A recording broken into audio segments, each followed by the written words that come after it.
అందరికీ నమస్కారం అండి. కొత్త కథలోకి స్వాగతం. ఈ కథ పేరు అడకత్తెర.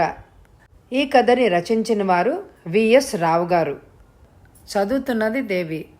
ఈ కథ మీ అందరికీ నచ్చితే తప్పకుండా లైక్ చేయండి.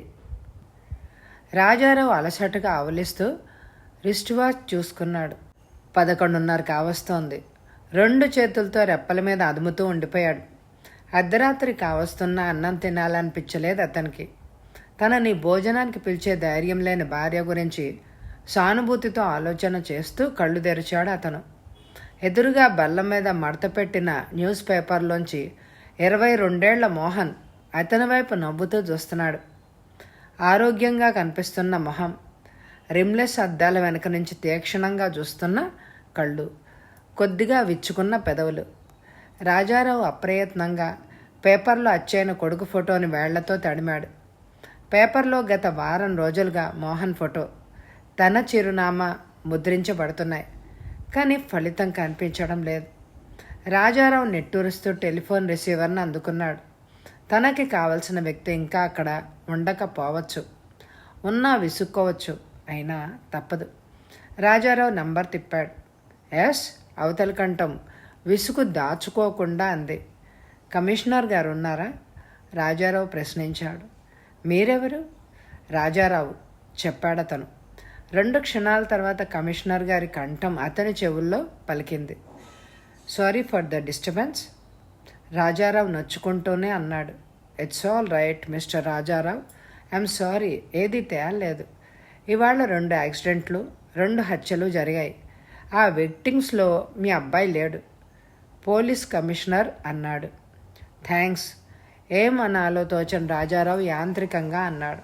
హాస్పిటల్స్ అన్నీ చెక్ చేయించాం కూడా. మోహన్ ఎక్కడా జబ్బుతో అడ్మిట్ కాలేదు. అంటే అతను ఎక్కడో క్షేమంగానే ఉన్నాడు అని చెప్పుకోవచ్చు. కమిషనర్ గారు, వాడు వెళ్ళిపోయి వారం దాటింది. నా ఎదుట నిలబడేదాకా వాడు క్షేమంగా ఉన్నాడు అని సర్ది చెప్పుకోలేను. Don't get worried mister Rajarao.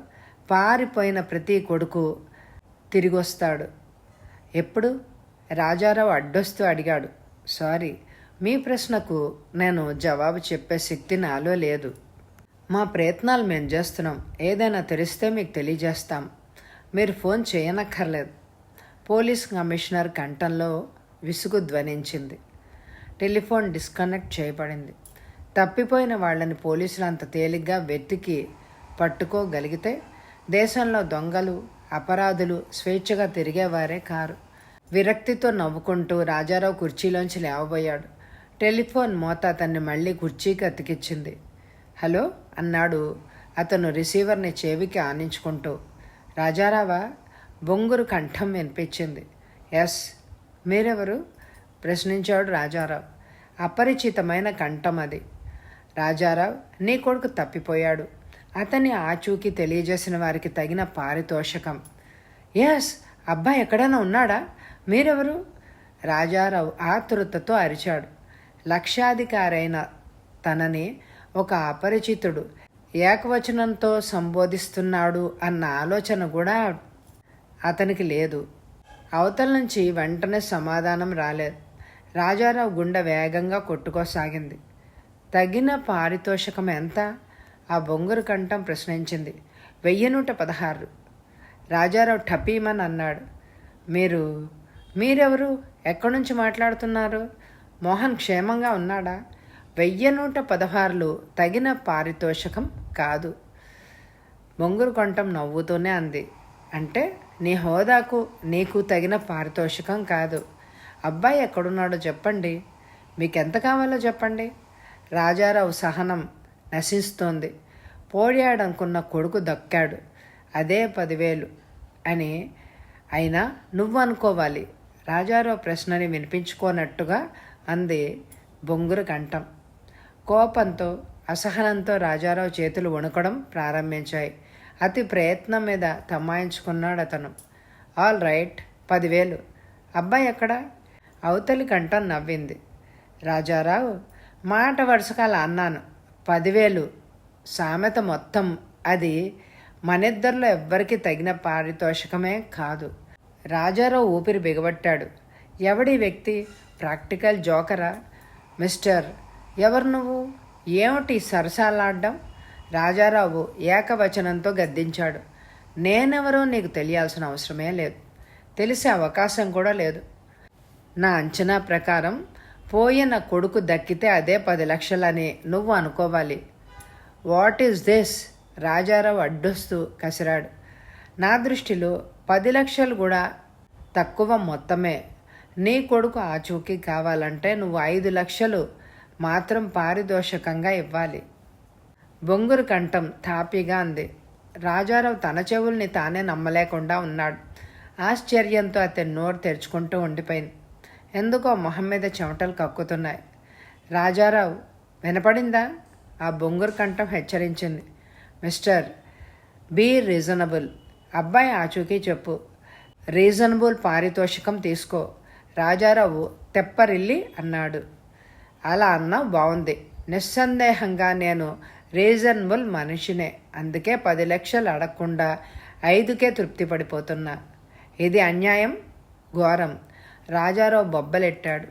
నవ్వు అతన్ని ఆపింది. కిలో మైదా పిండిలో 100 గ్రాముల పాలపొడిని కలిపి జామున్ మిక్స్ పేరుతో కిలో 40 రూపాయలకు అమ్మి తయారుగా లక్షలకు లక్షలు ఆర్జించుకుంటున్న నీకు ఇది అన్యాయంగానే అనిపిస్తుంది. ఆల్ రైట్, 5 లక్షలు చెల్లించడానికి సిద్ధంగా ఉంటే ఇంట్లోంచి పారిపోయిన నీ కొడుకు ఆచూకీ చెప్తాను. త్వరగా తెముల్చుకో మరి. బొంగురు కంఠం నిర్లక్ష్యంగా అంది.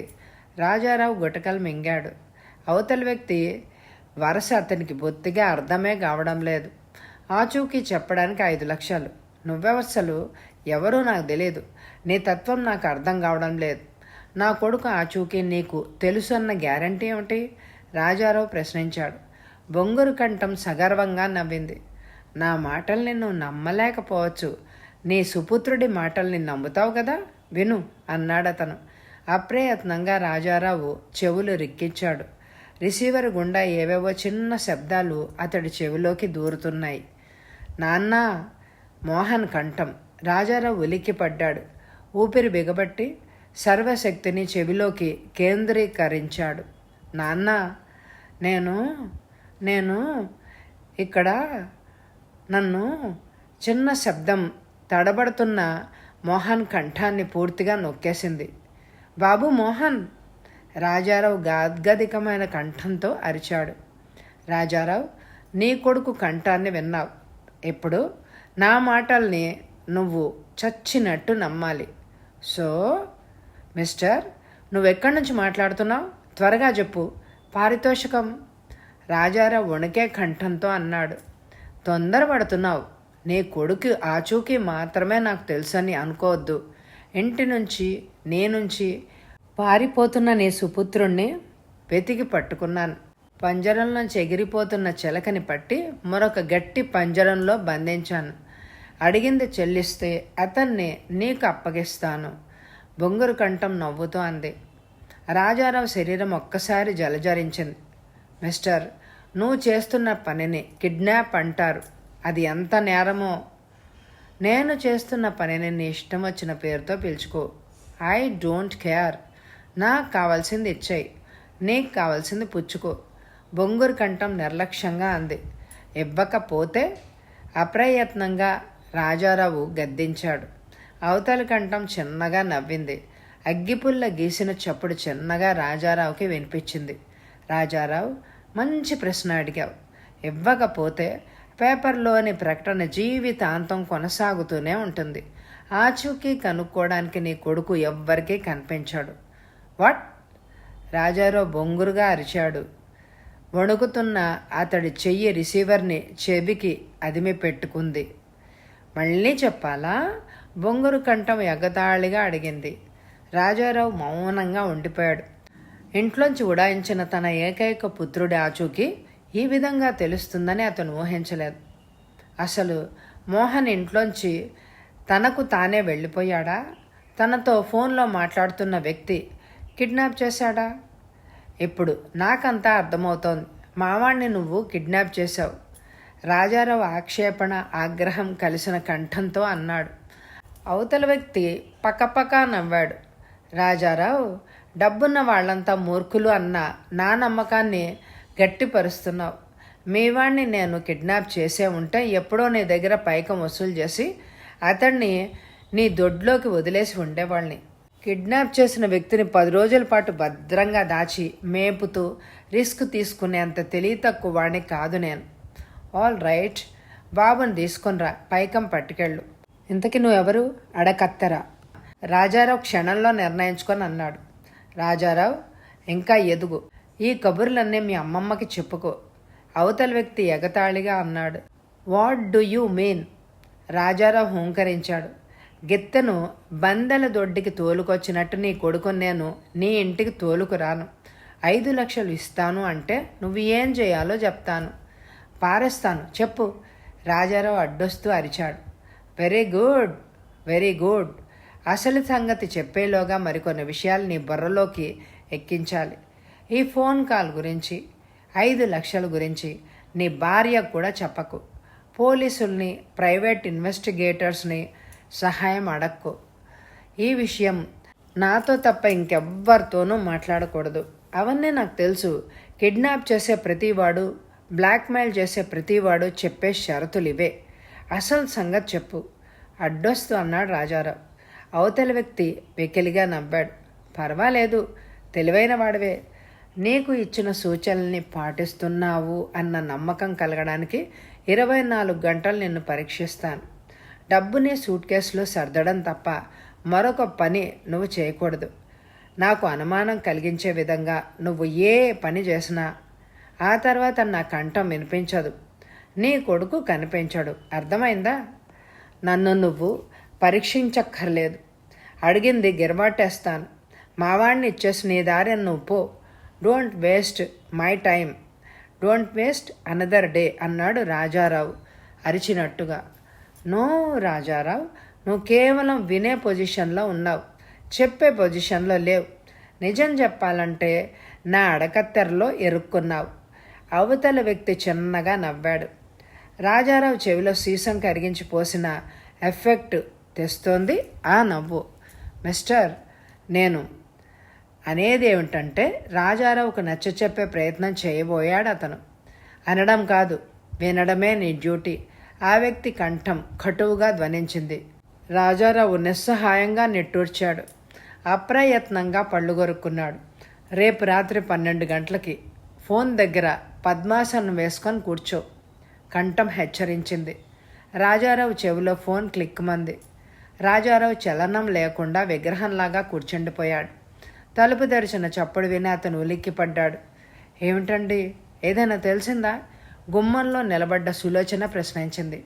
అప్రయత్నంగా రాజారావు రిసీవర్ని క్రెడిల్ మీద పడేశాడు. తన వైపు అయోమయంగా చూస్తున్న భార్యని వెర్రివాడిలాగా చూశాడు. ఏదో కాదు, ఎంతో తెలిసింది. పక్కకు తిరిగి పడుకొని సన్నగా గొరక ప్రారంభించిన భార్యని రాజారావు తృప్తితో చూశాడు. సులోచన ఆదమరిచి నిద్రపోవడం మంచిది. తనకి ఫోన్ కాల్ వచ్చేటప్పుడు ఆమె మెలకువతో ఉండడం అంత మంచిది కాదు. అందుకే ఆమె తాగిన పాలల్లో నిద్ర మాత్రలు కలిపాడు. రాజారావు తన ఆఫీస్ గదిలోకి నడిచాడు. టేబుల్ ముందు రొటేటింగ్ కుర్చీలో కూలబడి టైం చూశాడు. 12 అవడానికి ఇంకా పావుగంటుంది. గత అర్ధరాత్రి నుంచి గంటలు రోజుల్లాగా, వారాల్లాగా ప్రాకుతూ కనిపిస్తున్నాయి అతనికి. ఆలోచించి అతని బుర్ర వేడెక్కిపోతోంది. మోహన్ ఇంట్లోంచి ఎందుకు పారిపోయాడో అతనికి అంతుపట్టడమే లేదు. ఒక్కగానొక్క కొడుక్కి తను సర్వ సౌకర్యాలు సమకూర్చాడు. లక్షలాది ఆస్తికి లోతుగా వేళ్లు తవ్వి కొమ్మలు రెమ్మలుగా వ్యాపిస్తున్న వ్యాపారానికి చక్కని వారసుడుగా, తన సక్సెసర్గా కొడుకును రూపొందించడానికి తను నిర్విరామంగా కృషి చేస్తున్నాడు. మోహన్ కిడ్నాప్ చేయబడ్డాడని అనుకోవడానికి అతడికి మనస్కరించడం లేదు. ఫోన్లో తనని పలకరించిన వ్యక్తి చెప్పింది విశ్వసించదగిందిగానే ఉంది. కిడ్నాప్ చేశాక వారం రోజులకు పైగా అతను గోళ్లు గిల్లుకుంటూ కూర్చోడు. కానీ వెతికి పట్టుకుని మోహన్ని తన కంట్రోల్లో పెట్టుకున్న ఆ వ్యక్తి కిడ్నాప్ చేసినట్టే భావించాలి. తను 5 కాకపోతే 10 లక్షలు విసిరి పారేస్తాడు. కానీ మోహన్ క్షేమంగా తనని చేరుకుంటాడా?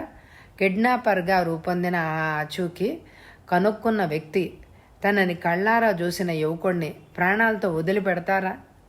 హృదయాన్ని కంగారుతో, భయ ఆందోళనలతో నింపేస్తున్న ఆలోచనల్ని అడుక్కు తొక్కే ప్రయత్నం చేస్తూ రాజారావు కూర్చున్నాడు. గోడకి వేలాడుతున్న గడియారాన్ని చూశాడు. చటుక్కున్న గడియారం గంటలు కొట్టడం ప్రారంభించింది. గంటలు చప్పుడు అతని హృదయంలో ప్రతిధ్వనిస్తోంది. ఉన్నట్టుండి టెలిఫోన్ మోగింది. రాజారావు ఫోన్ అందుకున్నాడు. ఎస్ అన్నాడు అతను ఉద్రేకంతో. రాజారావా? అదే కంఠం. ఎస్ రాజారావు, నాకు తృప్తి కలిగించేలా, నమ్మకం కలిగేలాగా ప్రవర్తించావు. ఏం చెయ్యాలో చెప్తాను. కాగితం పెన్ను తీసుకో, బొంగురు కంఠం హెచ్చరించింది. కాగితం పెన్నా? చెప్పు, వింటాను. రాజారావు విసుగ్గా అన్నాడు. చెప్పినట్టు చెయ్యకపోతే, మాటకి అడ్డొస్తే ఫోన్ పెట్టేస్తాను. ఆగ్రహం ఆ కంఠంలో గంటలా ప్రతిధ్వనిస్తోంది. ఆల్ రైట్, రాజారావు ఆతృతగా అన్నాడు. రాజారావు, తెలుగు నిఘంటువు, శబ్దరత్నాకరం, ఆంగ్ల నిఘంటువు, వెబ్స్టర్, ఈ 2 తీసుకోవాలి నువ్వు. రాజారావు కనుబొమ్మలు పైకి లేచాయి. ఆ వ్యక్తికి మతిపోయిందా? సైకలాజికల్ పేషెంట్ తనతో ఆడుకుంటున్నాడా? తన అనుమానాన్ని వ్యక్తం చేయడానికి ప్రయత్నించబోతున్న రాజారావుని ఆ వ్యక్తి కంఠం ఆపింది. కంగారు పడొద్దు. ఆ 2 నిఘంటువుల్లోని కొన్ని పేజీల నెంబర్లు, ఆయా పేజీల్లో సెలెక్ట్ చేసుకోవాల్సిన పదాల నెంబర్లు వరుసగా డిక్టేట్ చేస్తాను.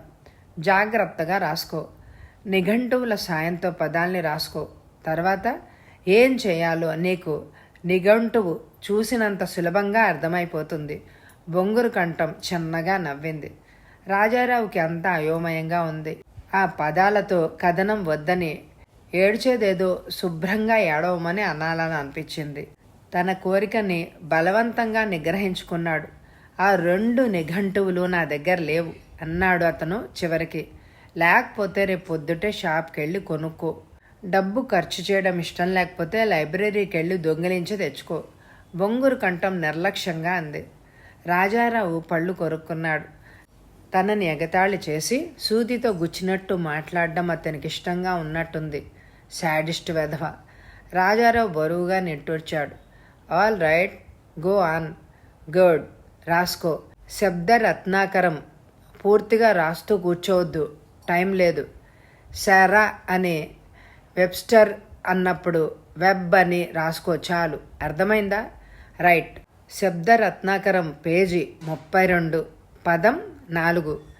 శబ్దరత్నాకరం పేజీ 129, పదం. డిక్టేట్ చేస్తున్న టీచర్లాగా అతను లిస్టు చదువుతూ పోతున్నాడు. వినయ విధేయతలు కలిగిన మంచి విద్యార్థిలాగా రాజారావు రాసుకుపోతున్నాడు. ఎన్నో గంటలు గడిచాయి అని రాజారావు అనుకుంటున్న క్షణంలో అంతే అంది బొంగురు కంఠం అతని చెవిలో. రాజారావు గాఢంగా నిట్టూర్చాడు. నుదుర్ని కమ్మిన చెమటల్ని ఎడమ చేతి వెనక భాగంతో తుడుచుకున్నాడు. ఎందుకైనా మంచిది, ఒకసారి రాసుకున్న దాన్ని చదువు, సరి చూసుకుందాం. తప్పులేమన్నా ఉంటే నువ్వు తిప్పలు పడతావు, అవతలి కంఠం హెచ్చరించింది. రాజారావు అసంకల్పితంగా మూలిగాడు. బొంగురు కంఠంతో చదవడం ప్రారంభించాడు. Very good. కోపంగా చదివినా సరిగ్గానే చదివావు. అదే వరుసలో పదాల్ని ఏర్చి కూర్చుకో. అవసరమైన చోట విభక్తి ప్రయత్నాలు తెలుసు కదా, చేర్చుకో. తర్వాత చదువుకో. ఏం చెయ్యాలో, ఎలా చెయ్యాలో, ఎప్పుడు చెయ్యాలో నీకు బోధపడుతుంది. అక్షరాల అలాగే చెయ్యి. ఏ మాత్రం పొరపాటు చేసినా నీ పైకం నీ దగ్గర, నీ పుత్రుడు నా దగ్గర ఉండిపోతారు. తర్వాత నీ దారి నీది, నా దారి నాది. నీ కొడుకు దారి ఇక చెప్పక్కర్లేదనుకుంటా. బొంగురు కంఠం మొరిగినట్టు నవ్వసాగింది. రాజారావు రిసీవర్ని కొంచెం దూరంగా లాగాడు. నవ్వు ఆగిపోయింది. రిసీవర్ని దగ్గరగా జరిపాడతను. రాజారావు, చివరిసారిగా చెప్తున్నా, మొత్తంలో ఏ మాత్రం తక్కువన్నా సరుకు నీకు డెలివరీ కాదు. ఇచ్చిన దాన్ని డిపాజిట్ లాగా నేనే తీసేసుకుంటాను, జాగ్రత్త. ఆ తర్వాత 2 సమర్పించుకుంటే కానీ పార్సిల్ నీకు అందదు. అదీకాక రెండోసారి బేరం నా దయా దాక్షిణ్యాల మీద ఆధారపడి ఉంటుంది.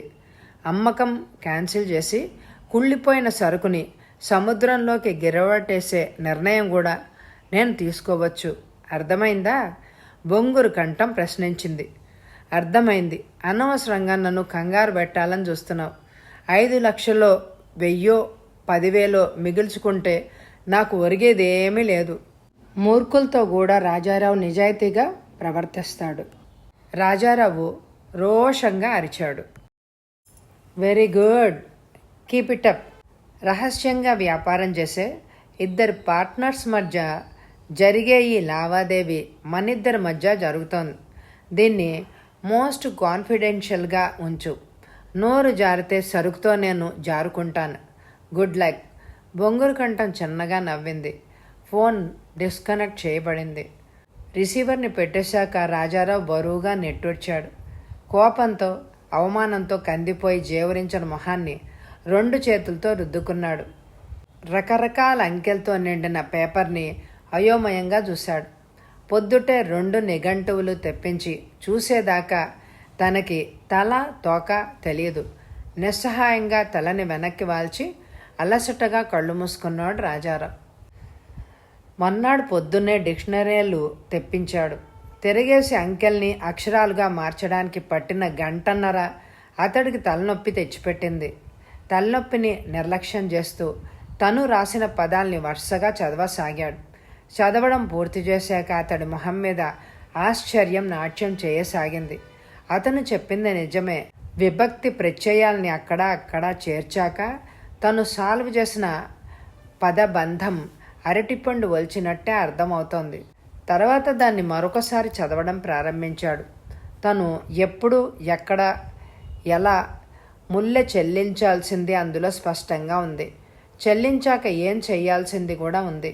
మోహన్ ఎలా ఇంటికి చేరుకుంటాడో ఉంది. అప్రయత్నంగా రాజారావు తేలిగ్గా నెట్టూడ్చాడు. అతడు కాఫీ తాగేసి తలుపును దోస్తూ లోపలికి దూరాడు. మంచం కింద ఉంచిన పాత సూట్ కేసుని క్షణకాలం చూశాడు. తెలివి తక్కువగా ఇంట్లోంచి పారిపోయిన కొడుకు ప్రయోజకత్వానికి తనకి విధించబడిన అపరాధం. ఆట్టే శ్రమ లేకుండా తను వివిధ బ్యాంకుల్లోంచి అవసరమైన మొత్తాన్ని విత్డ్రాల్ చేశాడు. రాంసం మొత్తం చెల్లించే విధానం, ప్రదేశం వగైరా వివరాలు పోలీస్ కమిషనర్కి చెప్పి రహస్యంగా కిడ్నాప్ని ఫాలో చేసి బంధించిన తన కొడుకుని రక్షించమని అడగాలి అని అనిపించింది రాజారావుకి. అతి ప్రయత్నం మీద ఆ ఉబలాటాన్ని ఉద్రేకాన్ని ఆపుకున్నాడు అతను. కిడ్నాపరు చాలా ఆరితేరిన వాడిలాగా ఉన్నాడు. పోలీసుల ప్రమేయం ఉందని వాడు పసిగట్టడం, ఆ మాటకొస్తే అనుమానించడం కూడా ప్రమాదం. 5 లక్షలకి నీళ్లు వదిలేసి ఒక్కగానొక్క కొడుకుని రక్షించుకోవడమే శ్రేయస్కరం. 5 లక్షల్ని తను అచిర కాలంలోనే సంపాదించగలడు. అలసటగా మంచం మీద వాలి రాజారావు వాచి చూసుకున్నాడు. సూచనల ప్రకారం తనిక్కడి నుంచి బయలుదేరడానికి ఇంకా వ్యవధి ఉంది. తను సిద్ధంగా ఉన్నాడు. గడియారమే సిద్ధంగా లేదు. నిర్మానుష్యంగా ఉన్న సన్నటి రోడ్డమ్మట కారు సాధారణమైన వేగంతో పోతోంది. రాజారావు చేతులు యాంత్రికంగా స్టీరింగ్ని తిప్పుతున్నాయి. కాగితం మీద సూచనలు అతన్ని చెవుల్లో గింగిరమంటున్నాయి. తిన్నగా వెళ్ళి ఎడమకి తిరిగి మెయిన్ రోడ్ ఎక్కితే తను త్వరగా గమ్యస్థానాన్ని చేరుకోగలడు. కానీ సూచనలు తనని చుట్టుదారి వెంట వెళ్ళమంటున్నాయి. రాజారావు తటాలన కార్ని కుడివైపుకి తిప్పాడు. తాను రాసుకున్న సూచనలు తనని హెచ్చరిస్తూ కార్ని ఎక్కడెక్కడికో తీసుకెళ్తున్నాయి. ముందు జాగ్రత్తతో కిడ్నాపర్ సందులమ్మట తనని తిప్పుతున్నాడు. 20 నిమిషాల తర్వాత రాజారావు రైల్వే గూడ్స్ షెడ్ వెనకున్న కంకర్ రోడ్డు మీద కారు ఆపాడు. రాజారావు హెడ్లైట్స్ని ఇంజన్ని ఆఫ్ చేశాడు. చుట్టూ పరకాయించి చూశాడు.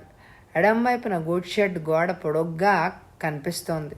కుడివైపున మైదానం గుడ్డి వెన్నెల్లో ఎడారిలాగా ఉంది. వెనక ముందు రోడ్లు నిర్మానుష్యంగా ఉన్నాయి. కార్ని ఇక్కడ ఆపమన్న వ్యక్తి ఎక్కడ దాక్కున్నాడు? తనకి కనిపించని 2 కళ్ళు తనని రహస్యంగా గమనిస్తున్నాయా? అతను ఎక్కడ నక్కి దాక్కున్నాడు? తనలోంచి పైకి తన్నుకొస్తున్న ప్రశ్నలకు సమాధానం వెతుక్కోలేని రాజారావు ఉలిక్కిపడ్డాడు. సూచనల్ని తాత్కాలికంగా మర్చిపోయి తను కారులో కూర్చుండిపోయాడు. ఇగ్నిషన్ కీ గ్లౌజ్ కంపార్ట్మెంట్లో పడేసి అతడు తటాలన కిందకి దిగాడు. డోర్ని మూసి రోడ్డమ్మట చకచకా అడుగులు వేయసాగాడు. తన అంబాసిడర్ వైపు ఒకసారి తిరిగి చూడాలి అని అనిపించింది అతనికి. కానీ తనకి అనుమతి లేదు. పళ్ళు కొరుక్కుంటూ రాజారావు నడక కొనసాగించాడు. ఎన్నో అనుమానాల్ని పుట్టిస్తున్న ఏదో భయం అతన్ని వెన్నంటి తరుముతోంది. రాజారావు ఎడమవైపు చీలిన కాలి బాటలోకి తిరిగాడు. మసక చీకటిలో మెలుకలు తిరిగి పడున్న పాములా ఉన్న కాలిబాట మీద అతడు ప్రయాణం చెయ్యసాగాడు. 10 నిమిషాల తర్వాత అడ్డంగా వెళ్తున్న రైలు పట్టాలను ఎడం వైపున దూరంగా దీపాలతో స్టేషను కనిపించాయి అతనికి.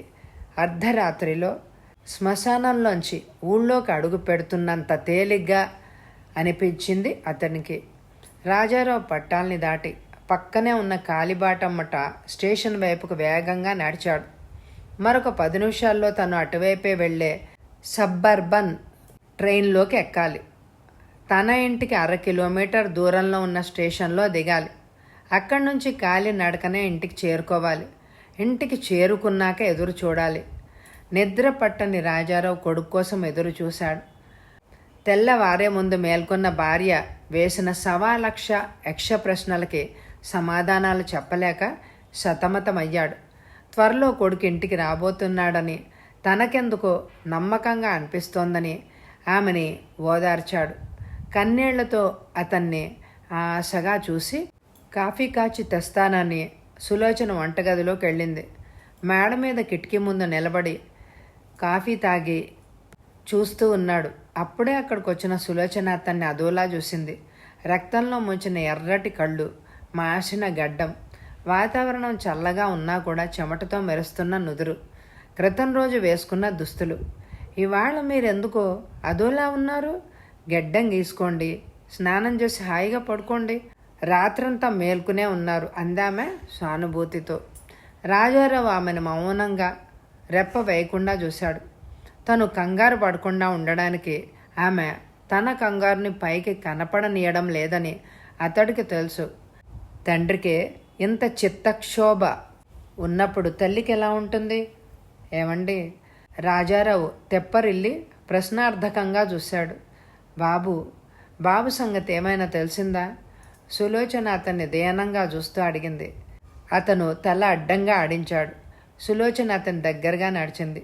అతడు ముంజేతని ప్రేమగా పట్టుకుంది. తల పైకెత్తి అతడి ఎర్రటి కళ్ళలోకి తదేకంగా చూసింది. మీరు ఏదో దాస్తున్నారు, లోపలే కుమిలిపోతున్నారు. ఆమె కంఠంలో సానుభూతి పలికింది. ఆమె కంఠంలో ఆక్షేపణ ఏమీ లేదు. విచారం కాపరం చేస్తున్న భార్య ముఖంలోకి రాజారావు నిదానంగా చూశాడు. తన హృదయ వేదనని చెప్పమని ఆమె కళ్ళు అతన్ని వేడుకుంటున్నాయి. రాజారావు అప్రయత్నంగా ఆమె భుజం మీద తన ఎడమ చేతిని వేశాడు. సులోచన అతని దగ్గరగా జరిగింది.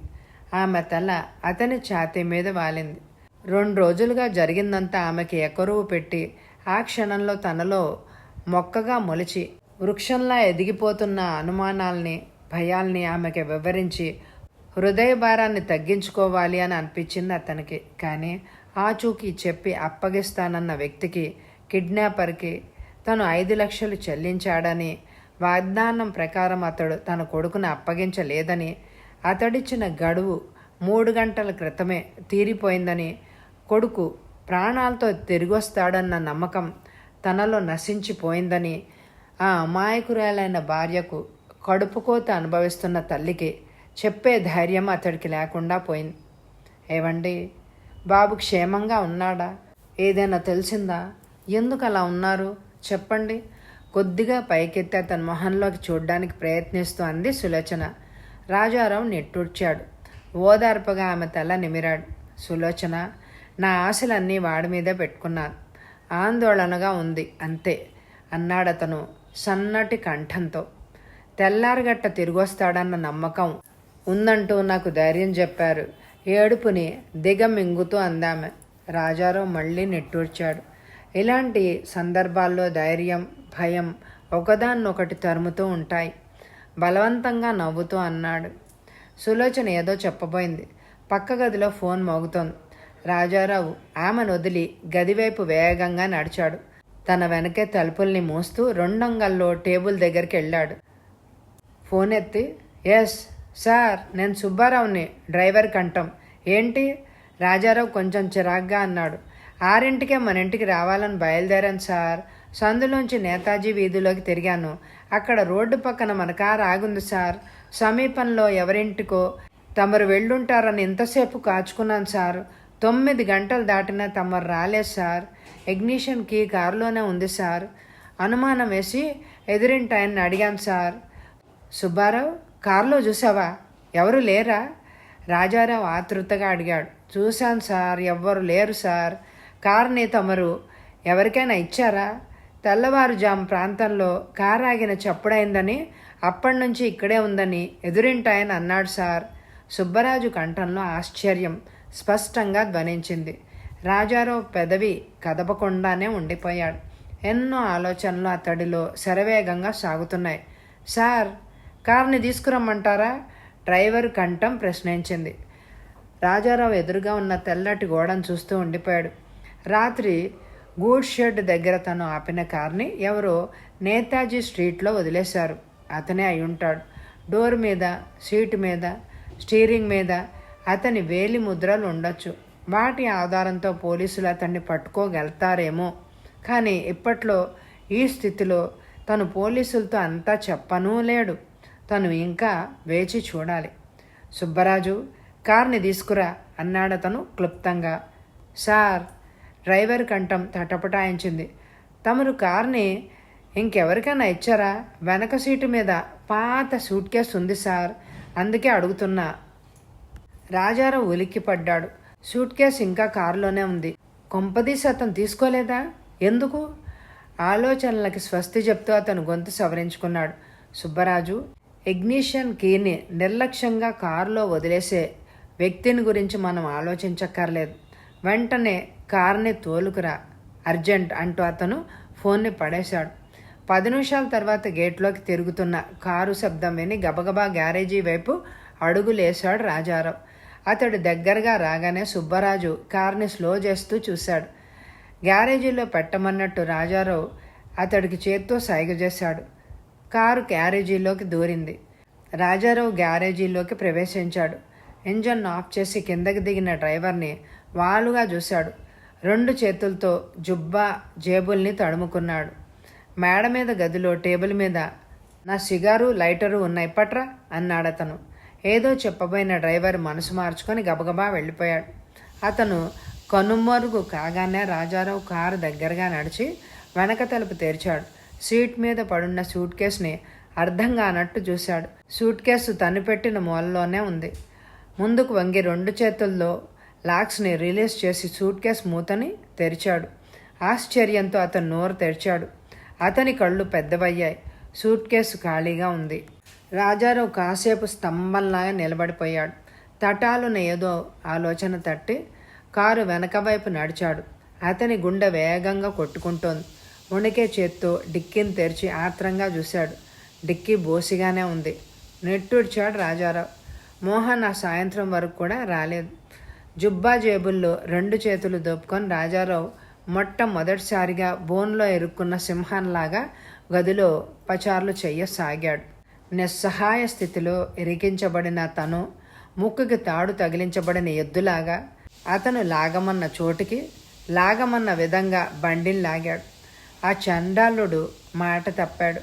5 లక్షలు ముడుపు చెల్లించిన మోహన్ తిరిగి రాలేదు. గది మధ్యలో నిలబడి రాజారావు చేతి వేళ్లని చిందరవందరగా ఉన్న జుట్టులోకి పోనిచ్చి అసహనంగా కూర్చున్నాడు. అతడిని 2 సందేహాలు పీడిస్తున్నాయి. తన ముక్కు పిండి అడకత్తర్లో ఇరికించి పైకం వసూలు చేసిన ఆ వ్యక్తి దగ్గర నిజంగానే మోహన్ ఉన్నాడా?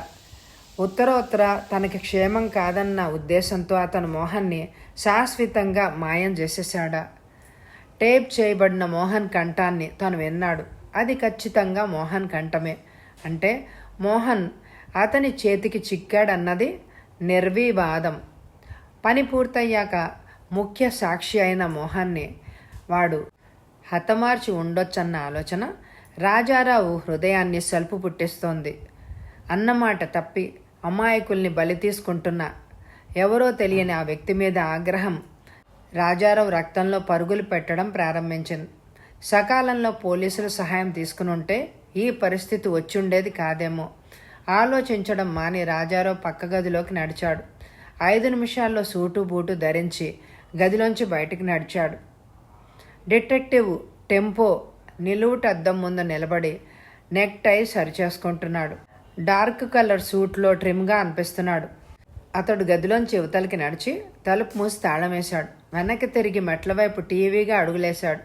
మెట్లు దిగబోతున్న టెంపో తటాలు నాగాడు. అతని చూపులు కింద మెట్ల మీద ఆకర్షించబడ్డాయి. ఫుల్ సూట్లో ఉన్న వ్యక్తి బరువుగా మెట్లెక్కుతున్నాడు. అతడి ఎడమ చెయ్యి రైలింగ్ మీద పాకుతోంది. అతని తల కొద్దిగా పైకి లేచింది. చెమట లైటు కాంతిలో మెరుస్తోంది.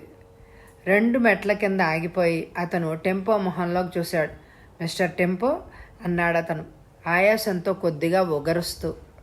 ఎస్, మీతో మాట్లాడాలి అన్నాడతను. డిటెక్టివ్ టెంపో ఒకసారి రిస్టువాచి చూసుకున్నాడు. రండి అంటూ వెనుతిరిగి నడిచాడు. తాళం తీసి తలుపు తెరిచాడు. లోపలికి ప్రవేశించిన ఆ వ్యక్తికి కుర్చీ చూపించాడు. ఆ వ్యక్తి కూర్చోలేదు. మిస్టర్ టెంపో, ఐఎమ్ రాజారావు అన్నాడతను కుడి చేతిని ముందుకు చాస్తూ. టెంపో అతనితో కరచాలనం చేస్తూ చిరునవ్వు నవ్వాడు. సోఫాలో కూర్చొని రాజారావు వైపు ప్రశ్నార్థకంగా చూశాడు. మిస్టర్ టెంపో, 10 రోజుల క్రిందట మా అబ్బాయి మోహన్ ఇంట్లోంచి ఎటో వెళ్ళిపోయాడు. రాజారావు ప్రారంభించాడు. టెంపో కళ్ళు చిట్లించాడు. మిస్టర్ రాజారావు, మీరు ఇక్కడికి రాకూడదు, పోలీస్ స్టేషన్కి వెళ్ళాలి అన్నాడు నవ్వుతూ. రాజారావు నీరసంగా చూశాడు. మిస్టర్ టెంపో, మోహన్ వెళ్ళిపోయిన మరుసటి రోజే పోలీస్ స్టేషన్కి వెళ్ళాను. దయచేసి కథంతా మీరు వినాలి. ఆ కథని పోలీసులు వినడం అంత మంచిది కాదు అని అనిపించింది. అందుకే ఇలా వచ్చాను. డిటెక్టివ్ టెంపో రాజారావు వైపు చెప్పమన్నట్టు చూశాడు. రాజారావు గొంతు సవరించుకొని చెప్పడం ప్రారంభించాడు. ఇది జరిగిన కథ అంటూ రాజారావు నెట్టూర్చాడు. టెంపో కుర్చీలోంచి లేచి రాజారావు ముందు పచార్లు ప్రారంభించాడు. 2 నిమిషాలు తర్వాత ఆగి రాజారావు వైపు తిన్నగా చూశాడు. రాజారావు కళ్ళల్లో ఆదుర్ద, ఆత్రం ప్రతిఫలిస్తున్నాయి. మిస్టర్ రాజారావు, మీతో ఫోన్లో మాట్లాడిన వ్యక్తి మీ అడకత్తెర. అతన్ని కంఠాన్ని ఎప్పుడైనా విన్నారా? టెంపో ప్రశ్నించాడు. రాజారావు తల అడ్డంగా ఊగింది. లేదు, ఎప్పుడు వినలేదు. కంఠస్వరాన్ని మీరు పోల్చుకోలేకపోవచ్చు. మాట్లాడే విధానం, యాస, అక్షరాల్ని ఒత్తి పలికే విధానం, ఒత్తులు లేకుండా పలకడం, ఈ తేడాల్ని గమనించారా? టెంపో ప్రశ్నించాడు. రాజారావు అర్థం కాకుండా చూశాడు. మిస్టర్ రాజారావు, ఉదాహరణకి మీరు అర్ధరాత్రి బాధ వగైరా పదాల్ని ఒత్తులు లేకుండా ఉచ్చరిస్తారు. టెంపో నవ్వుతూ ఆగాడు. రాజారావు అర్థమైనట్టు నవ్వాడు. నేను మోహన్ గురించి ఆదుర్దాలో, కంగారులో ఉన్నాను. అదంతా నేను అబ్జర్వ్ చేయలేదు. ఆల్ రైట్, మీ అబ్బాయి కంఠాన్ని గుర్తించారా? టెంపో ప్రశ్నించాడు. గుర్తించాను, రాజారావు తడుముకోకుండా అన్నాడు. టెంపో అతన్ని చిరునవ్వుతో చూశాడు. మీ అబ్బాయి ఫోన్లో మీతో మాట్లాడడం లేదు. రికార్డ్ చేసిన టేప్లోంచి ఫోన్ గుండా విన్నారు. అతని కంఠాన్ని ఎలా గుర్తించారు? మిస్టర్ టెంపో, దాదాపు 20 ఏళ్లుగా వాడి కంఠాన్ని రోజు వింటున్నాను. నా కొడుకు కంఠాన్ని నేను పోల్చగలను. రాజారావు జవాబిచ్చాడు. టెంపో అతన్ని చిరునవ్వుతో చూస్తూ ఉండిపోయాడు. మిస్టర్ టెంపో, అది ఖచ్చితంగా మోహన్ కంఠమే. నేను గుడ్డిగా ఆ వ్యక్తిని, అతని మాటల్ని నమ్మలేదు. ఆ అబ్బాయి కంఠంలో భయం, ఆదుర్ద గంటల్లాగా ధ్వనించాయి. వాడు బాగా హడిలిపోయాడని నేను ఖచ్చితంగా చెప్పగలను. రాజారావు ఉద్రేకంతో అన్నాడు. టెంపో మౌనంగా వెళ్ళి తన కుర్చీలో కూర్చున్నాడు. రాజారావు వైపు కళ్ళు చికిలిస్తూ చూశాడు. మిస్టర్ రాజారావు, మీ అబ్బాయి ఏం చేస్తున్నాడు? చదువుకుంటున్నాడా? డిగ్రీ అయ్యాక చదువు మానేశాడు. చదువు మీద ఆటే ఇంట్రెస్ట్ లేదు. వాడొక్కడే మాకు సంతానం. నా బిజినెస్ చూసుకోవడానికి, నిజం చెప్పాలంటే చెక్కుల మీద సంతకాలు చేయడానికి ఆ మాత్రం చదువు చాలు. అంచేత మానేయమన్నాను. ఇప్పుడిప్పుడే వ్యాపార రంగంలో ప్రవేశిస్తున్నాడు. మోహన్ ఎలాంటివాడు? టెంపో ప్రశ్నించాడు. బుద్ధిమంతుడు. ఈ కాలం కుర్రాళ్లలాగా అడ్డదిడ్డంగా తిరిగే రకమే కాదు.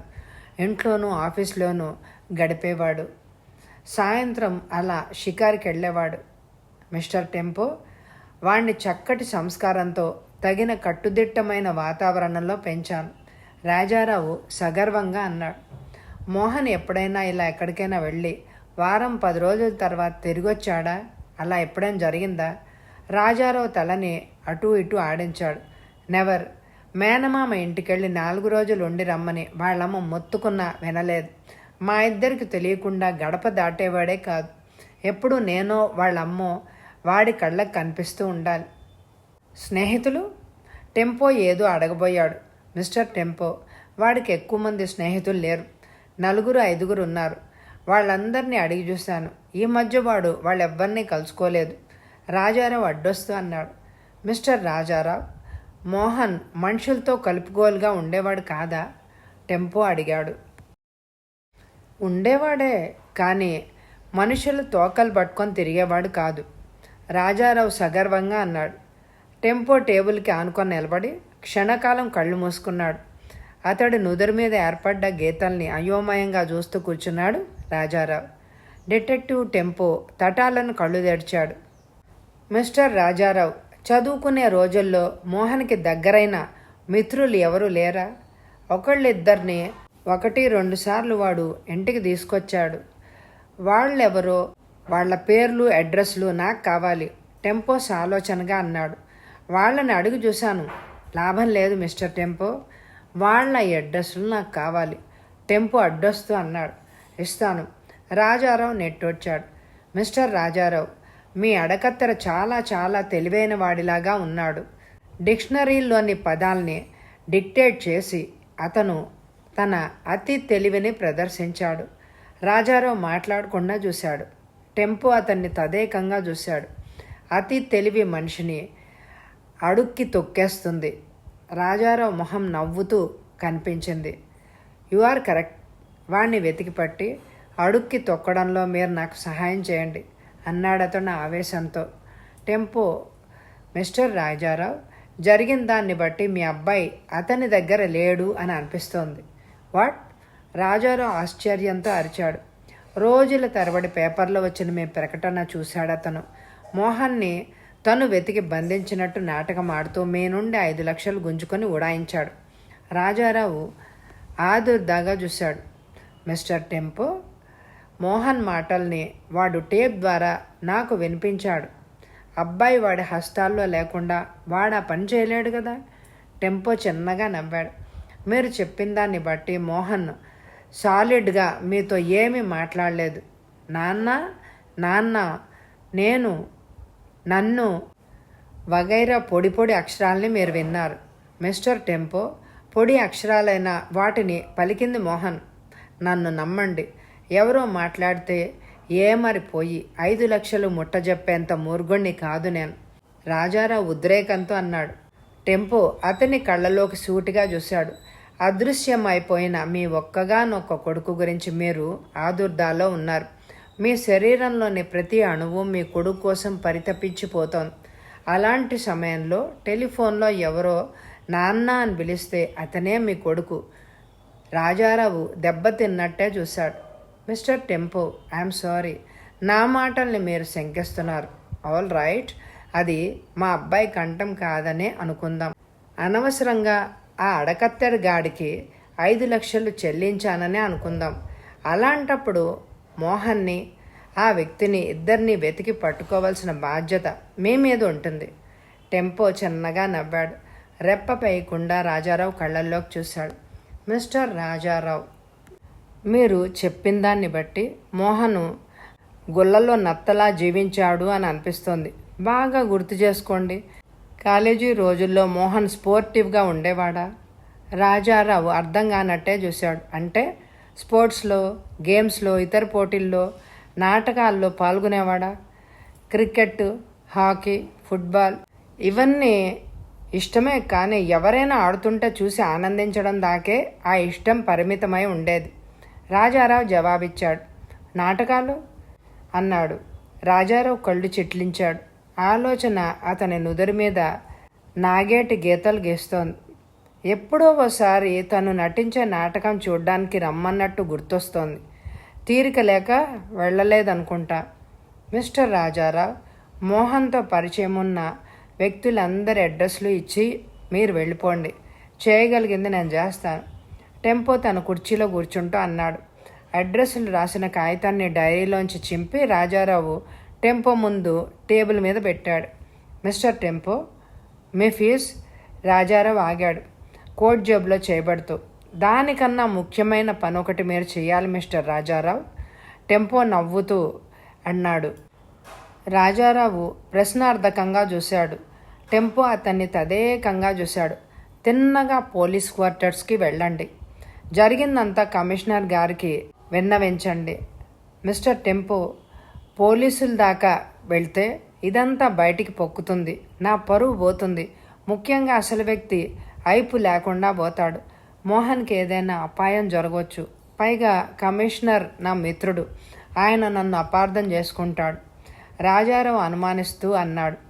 మిస్టర్ రాజారావు, ఆకుల చాటున ఎంతకాలం దాక్కున్నా వంకాయ మార్కెట్లోకి రావాల్సిందే.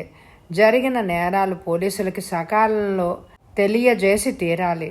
అది కాదు, రాజారావు తడబడుతూ అన్నాడు. మాట వరుసకి మోహన్కి ఏదైనా ఆపద జరిగిందే అనుకుందాం. అతని శరీరం మీ ముందు ప్రత్యక్షమైంది అని అనుకుందాం. అప్పుడు మీరు పోలీసులకి రిపోర్ట్ చేయరు? హంతకుణ్ణి పట్టి ఉరితీయమని ఆక్రోశించరా? టెంపో నవ్వుతూ ప్రశ్నించాడు. రాజారావు మొహం పాలిపోయింది. ఆరిపోతున్న పెదవుల్ని తడుపుకుంటూ బాధగా చూశాడు. టెంపోరావు గారు, అంతా మీ మీద వదిలేస్తున్నాను. నేను ఎక్కడికి వెళ్ళను. తిన్నగా ఇంటికి వెళ్తాను. మీ ఇష్టం వచ్చినట్టే చేయండి. మా అబ్బాయిని మాకు దక్కించండి. రాజారావు బరువుగా అన్నాడు. టెంపో అతన్ని సానుభూతితో చూశాడు. నవ్వుతూ లేచి నిలబడ్డాడు. ధైర్యంగా ఉండండి. ఫీజు గురించి తర్వాత చెప్తాను, వెళ్ళండి అన్నాడు. రాజారావు నీరసంగా కుర్చీలోంచి లేచాడు. డిటెక్టివ్ టెంపో చూపుడు వేలు కాలింగ్ బటన్ నొక్కింది. తలుపు తెరుచుకుంది. లుంగీ బనియన్తో ఉన్న వ్యక్తి ప్రశ్నార్థకంగా చూస్తున్నాడు. మీసాలు లేని అతని మొహంలోకి టెంపో నవ్వుతూ చూశాడు. Mister Srinivasarao, I'm Tempo. Srinivasarao కనుబొమ్మలు పైకి లేచాయి. అతని మొహం మీద ఉన్న ప్రశ్నార్థకాన్ని చిరునవ్వు తుడిచేసింది. డిటెక్టివ్ టెంపో, అవునా? Please come in. మీ గురించి అక్కడా విన్నాను. శ్రీనివాసరావు తలుపు బార్లా తెరిచాడు. టెంపో గుమ్మం దాటి అతన్ని అనుసరించాడు. కుసుమా, కుసుమా, మన ఇంటికి ఒక ప్రముఖ వ్యక్తి వచ్చారు. కాఫీ తీసుకురా, శ్రీనివాసరావు అరిచాడు. టెంపోకి సోఫా చూపించాడు. టెంపో కూర్చుని చిన్న హాల్ని కలియజూశాడు. టీవీ ఉంది. 2 గోడలు కనిపిస్తున్న కోణంలో వేళ్లాడుతున్న ఒక ఫోటో ఉంది. అది ఒక యువతిది. హాయిగా నవ్వుతోంది ఆ యువతి. తెల్లటి పళ్ళ మీద నవ్వుని నల్లటి కళ్ళలోకి వెలుతుర్లా పాకుతోంది. టెంపో గారు, నా భార్య కుసుమ. టెంపో చూపుల్ని తిప్పాడు. ఫోటోలోని యువతి అతని ముందు. ఫోటోలాగే హాయిగా నవ్వుతోంది ఆమె. ఆమె చేతుల్లో ట్రే ఉంది. ముందుకు వంగి ట్రేని టెంపో దగ్గర పట్టుకుందామె. టెంపో కాఫీ అందుకున్నాడు. భర్తకి 1 కప్పు అందించి అతని పక్కనే సోఫాలో కూర్చుంది కుసుమ. మిమ్మల్ని ముఖాముఖి కలుసుకోకపోయినా మీ గురించి విన్నాం. కుసుమ టెంపో వైపు నవ్వుతూ చూసింది. టెంపో నవ్వుతూ పలకరించాడు. కాఫీ కప్పుని టీపై మీద పెట్టి శ్రీనివాస్ వైపు చూశాడు. మోహన్ మీ ఫ్రెండ్ అని విన్నాను. టెంపో ఆగి చూశాడు. 10 రోజులుగా అతన్ని గురించి ఆలోచిస్తున్నానండి. రాజారావు గారు ఫోన్ చేసి చెప్పినప్పుడు నమ్మలేకపోయాను. మోహన్ నాకు 2 ఏళ్ల జూనియర్ అయినా మా ఇద్దరి మధ్య చక్కటి స్నేహం ఏర్పడింది. నాకంటే కొంచెం చిన్నవాడైనా నన్ను ఏకవచనంతోటే పిడిచేవాడు. మాయమయ్యే ముందు మోహన్ మీకు కనిపించాడా? శ్రీనివాసరావు ప్రవాహానికి అడ్డు తగులుతూ టెంపో ప్రశ్నించాడు. కనిపించాడు. టెంపో ప్రశ్నార్థకంగా చూశాడు. అప్పుడు అతను ఎలా ఉన్నాడు? విచారంగా కనిపించాడా? నిజం చెప్పాలంటే అందుకు ఖచ్చితంగా వ్యతిరేకంగా కులాసాగా అనిపించాడు. తన ఆలోచనలు నాకు చెప్పకుండా దాచుకోలేదు అతను ఎప్పుడు. అందుకే నాకు ఆశ్చర్యంగా ఉంది.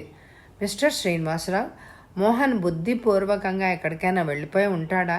టెంపో అడిగాడు. నేను అలా అనుకోను. ఎవరైనా అతన్ని కిడ్నాప్ చేసి ఉండొచ్చా? శ్రీనివాసరావు ఇబ్బందిగా చూశాడు. అది కూడా కాదు, నేను ఊహించలేకుండా ఉన్నాను. టెంపో అతన్నే తదేకంగా చూశాడు. మిస్టర్ శ్రీనివాసరావు, ఏ కారణమూ లేకుండా ఎవ్వరూ అంతర్ధానం అయిపోరు. You are right. అయితే స్వతసిద్ధంగా ఇంట్లోంచి వెళ్ళిపోవాల్సిన అవసరం మోహన్కి లేదు. అతను గనక అడిగితే రాజారావు కొండ మీద కోతినైనా తెస్తారు. మోహన్ చాలా నెమ్మదైన వ్యక్తి. అతనికి శత్రువు లేరు. అడ్డమైన వాళ్లతో అతను తిరిగే రకమే కాదు. పగతో ఎవరూ అతన్ని కిడ్నాప్ చేసి ఉండరు. శ్రీనివాసరావు టెంపో వైపు చూస్తూ అన్నాడు. పగ తీర్చుకోవడం కోసం కాకుండా పైకం కోసం కిడ్నాప్ చేసి ఉండొచ్చు కదా. టెంపో నవ్వుతూనే అన్నాడు. శ్రీనివాసరావు చిరునవ్వు నవ్వాడు. మీరు చెప్పేది లాజికల్గా బాగానే ఉంది. అయితే మోహన్ని ఎవ్వరూ కిడ్నాప్ చేయలేదనే అనుకోవాలి. ఎంతవరకు ఎవరు పైకం చెల్లించమని రాజారావు గారిని అడగలేదు. తను వెళ్ళకపోతే, మరొకరు బలవంతంగా తీసుకెళ్ళకపోతే మోహన్ ఇంట్లోనే ఉండాలి. టెంపో నవ్వుతూనే అన్నాడు. కరెక్ట్, కుసుమ అంది. అయితే మోహన్కి ఏమైంది? అతను ఏమయ్యాడు? టెంపో అడిగాడు. శ్రీనివాసరావు, కుసుమ అతన్ని నిరుత్సాహంగా చూశారు. అది కనుక్కోవడానికే రాజారావు గారు మిమ్మల్ని నియమించారనుకుంటాను.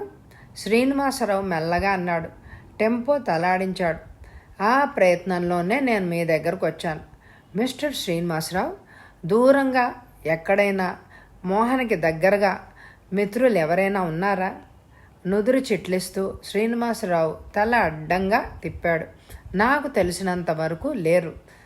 మోహన్ స్నేహితుల గురించి నాకు పూర్తిగా తెలుసు. రామ్మోహన్, నిరంజనం, మీరు అతని మిత్రులని రాజారావు గారు చెప్పారు. మీ ముగ్గురు కాకుండా మరెవరైనా స్నేహితులు అతనికి ఉన్నారా? టెంపో ప్రశ్నించాడు. 2 ఏళ్ల క్రితం దాకా మోహన్ రంగదాంతో క్లోజ్గా ఉండేవాడు.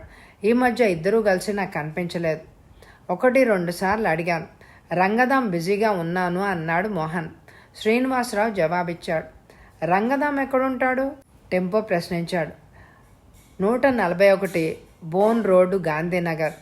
టెంపో నించుని వాళ్ళిద్దరి వైపు నవ్వుతూ చూశాడు. థ్యాంక్స్, వెళ్తానే. శ్రీనివాసరావు లేచాడు. ఏదైనా తెలిస్తే ఫోన్ చేస్తారా? ఇంట్లో ఫోన్ లేదు, ఆఫీస్లో ఉంది. 41324. టెంపో తలాడిస్తూ కుసుమం వైపు నవ్వి కదిలాడక్కడి నుంచి. విశాలంగా ఉన్న ఖాళీ ప్రదేశం మధ్యలో ఒంటరిగా నిల్చున్న చిన్న ఇంటివైపు టెంపో అడుగులేశాడు. మెట్లెక్కి వరండాలో మూసిన తలుపుల ముందు నిలబడ్డాడు. క్షణకాలం కాలింగ్ బెల్ స్విచ్ కోసం ఎతికి వేళ్ల కణుపులతో తలుపు మీద చప్పుడు చేశాడు. నిమిషాలు గడుస్తున్నాయి. రెండోసారి తలుపు తట్టబోతూ ఉండగా తలుపులు తెరుచుకున్నాయి. గుమ్మం లోపల తెల్లటి దుస్తుల్లో, తెల్లటి జుట్టుతో నిలబడ్డ ముసలామెను టెంపో చిరునవ్వుతో చూశాడు. ఆమె చేతిలో భగవద్గీత ఉంది. పుస్తకం మధ్యలో ఆమె చూపుడు వేలు ఇరుక్కుంది. దళసరి కళ్ళద్దాల్లోంచి ఆమె ప్రశ్నార్థకంగా చూస్తోంది. రంగదాం? టెంపో అడిగాడు. ముసలామె వెనక్కి జరిగింది. చేతిలో ఉన్న భగవద్గీతతో ఎడంవైపు చూపింది. ఆ గదిలో ఉన్నాడు అందామె నిర్లిప్తంగా. టెంపో గడప దాటాడు. ఎడంవైపు మూసిన తలుపు మీద అతడి చూపులు పడ్డాయి. బాబూ, నిన్నెప్పుడు అబ్బాయితో చూడలేదే. ముసలామె కంఠం విని టెంపో ఆమె వైపు నవ్వుతూ చూశాడు. నేను రంగదాం కొత్త మిత్రుణ్ణి. ముసలామె తెల్లాడిస్తూ హాల్లో గోడవారుగా కిటికీ దగ్గరగా ఉన్న కుర్చీ వైపు నడిచింది.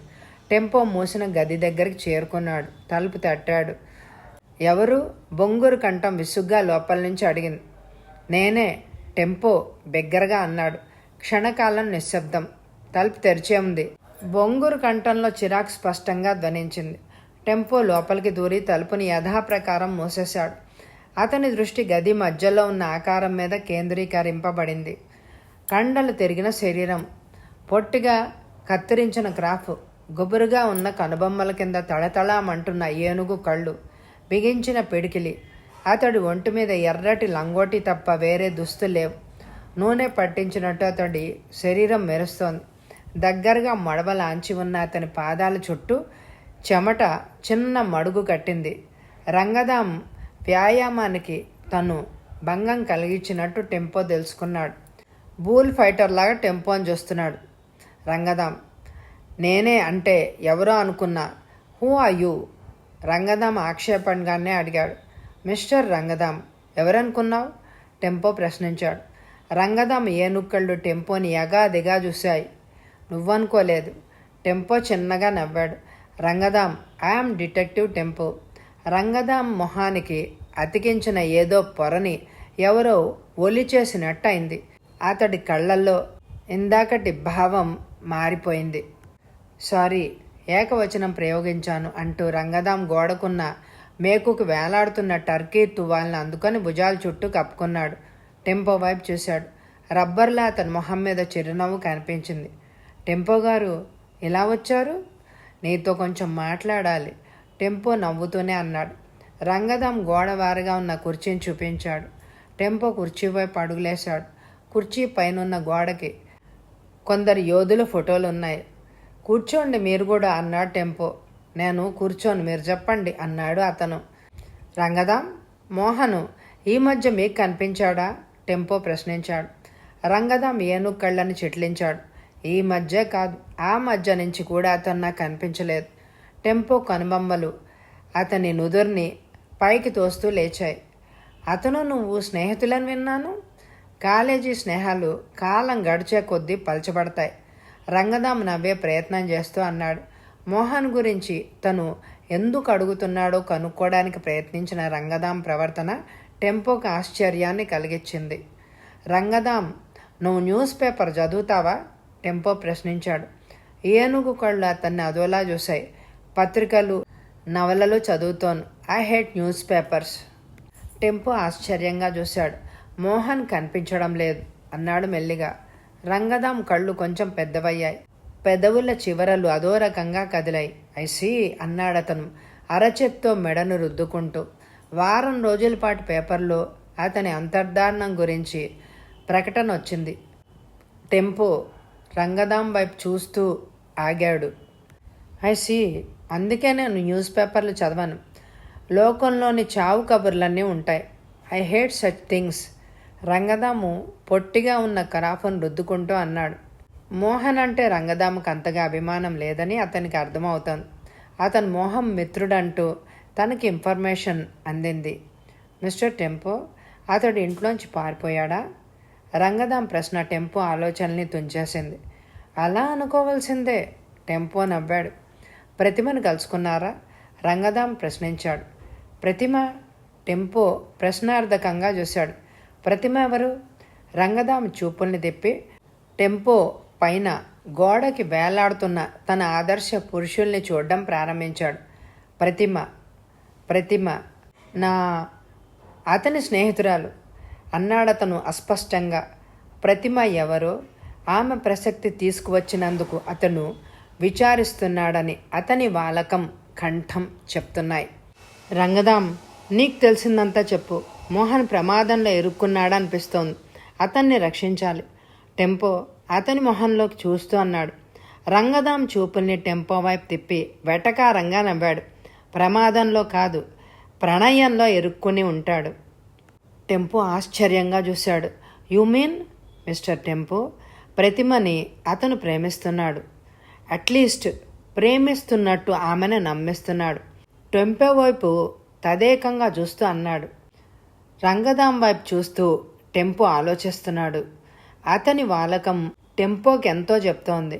చిరునవ్వు అతని మొహం మీద తాండవించింది. రంగదాం, ప్రతిభను నువ్వు ప్రేమించావు, అవునా అన్నాడతను. రంగదాం ఉలిక్కి పడ్డట్టు టెంపో వైపు చూశాడు. మీకెలా తెలుసు? బొంగురుగా అడిగాడతను. నీ కళ్ళు, నీ మొహం నాకు చెప్తున్నాయి. టెంపో నవ్వుతూ అన్నాడు. రంగదాము చిరునవ్వుతో చూశాడు. నా కళ్ళు, మొహం చెప్పే నిజాన్ని మీలాగా ఆమె గుర్తించలేకపోయింది. అతడి కంఠం నూతిలోంచి అరిచే బోదురు కప్ప కంఠంలాగా ధ్వనించింది. టెంపో అతన్ని సానుభూతితో చూశాడు. అతనిలో ఎన్నో ఆలోచనలు, అనుమానాలు తరుముకుంటూ సాగుతున్నాయి. రంగదాం, ప్రతిమ మోహన్ని ప్రేమించిందా? టెంపో ఉన్నట్టుండి ప్రశ్నించాడు. రంగదాం ఉలికి పడ్డాడు. అతని కణతలోని నరం అప్పుడే ప్రాణం వచ్చినట్టు టకటకా కొట్టుకుంటోంది. పెదవులు చివర కదిలాయి.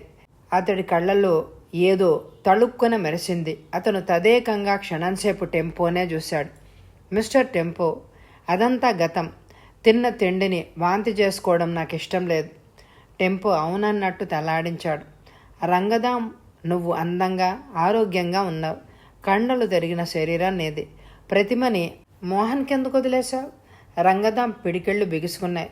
2 సార్లు అతను గుటకలు మింగాడు. తీక్షణంగా తన పాము కళ్ళతో టెంపోని చూశాడు. మిస్టర్ టెంపో, లోకంలో కండబలం కన్నా ధనబలం గొప్పది అన్నాడతను క్లుప్తంగా. టెంపో లేచి నిల్చున్నాడు. చెమటతో కొండ చిలవలాగా మెరుస్తున్న రంగదాం శరీరాన్ని కాసేపు చూశాడు. రంగదాం, ఉద్యోగం చేస్తున్నావా? టెంపో ప్రశ్నించాడు. విషయం మార్చిన టెంపోని రంగదాం కొంచెం ఆశ్చర్యంతో చూశాడు.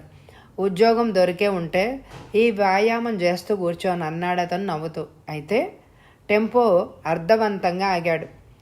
మా నాన్న తగు మాత్రమే సంపాదించి నిలవేసిపోయాడు. ఇల్లు మాదే, గడిచిపోతోంది. రంగదాం మెల్లిగా అన్నాడు. టెంపో 2 అడుగులు కదిలి ఆగాడు. రంగదాం, ప్రతిమ ఎవరు? ఎక్కడుంటుంది? ఎందుకు? రంగదాం ప్రశ్నించాడు. మోహన్ ఆమెను కలుసుకున్నాడేమో కనుక్కోవాలి. టెంపో జవాబిచ్చాడు. రంగదాము క్షణకాలం తటపటాయిస్తూ చూశాడు. టెంపో గారు, అతన్ని వెతికి పట్టితే వాళ్ళ నాన్న మీకు డబ్బులిస్తాడా? Of course. రంగదాం చిరునవ్వుతో నవ్వాడు.